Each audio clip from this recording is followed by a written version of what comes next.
Hey guys, how you doing? Art from Art's Model Trains. So, real quick video today.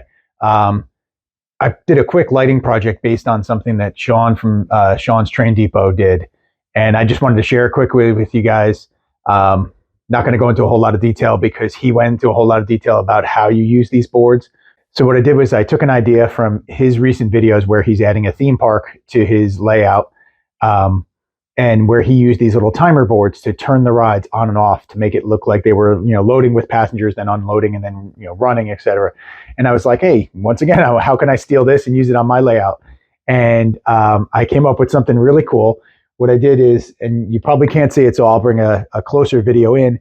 Is I animated two of the houses on my layout, and I'm going to do the other one. I wanted to try it out first with just those two, um, so that they lights in the house turn on and off after a period of time. And one of them I think is set to like 45 seconds on, 20 seconds off. And the other one I think is set to like 40 seconds on, 15 seconds off, so that they are random and they will get out of sync with each other. And like I said, I'll animate the other houses over time once I buy some more of the pieces. Once again, really cheap parts off of Amazon. I bought the AC powered lights a while back that I used, but you can also do this with Woodland Scenics lights. You just have to cut into the wires. And the boards themselves, the timer boards, once again, off of Amazon, really cheap. So I'll link both below.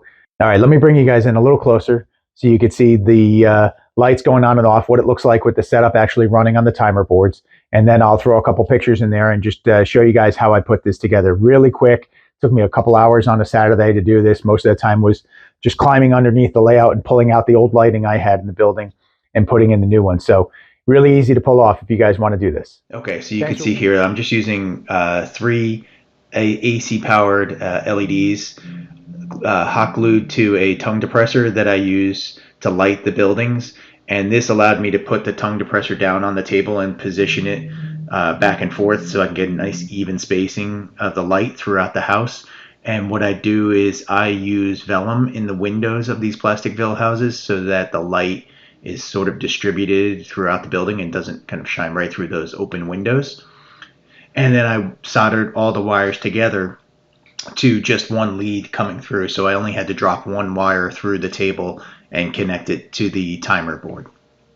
And then you can see in this second picture here, these are the timer boards installed underneath the layout. It's a DC power that I just used from one of the other DC distribution boards I had under the table, and then just interrupted the AC power going to those lights for the one wire that gets connected into the timer board. And as I mentioned, if you go and watch Sean's video, he goes into a lot of detail about how to hook these up, and there are instructions that you can view on Amazon.com when you purchase these boards. So it's really simple to do. You just interrupt the one wire going to the power of the lights, and then that will flip on and off based on how you set up the timer board. So you can see here now, guys, I got you in closer. The two houses are lit. Oh, there you go. One of them just went off. The third house on the left there, I haven't added the timer board yet. But it just adds that little bit of realism as the lights on the layout will go on and off now as opposed to just always being on. Cool little trick. And I hope you guys enjoyed this tip.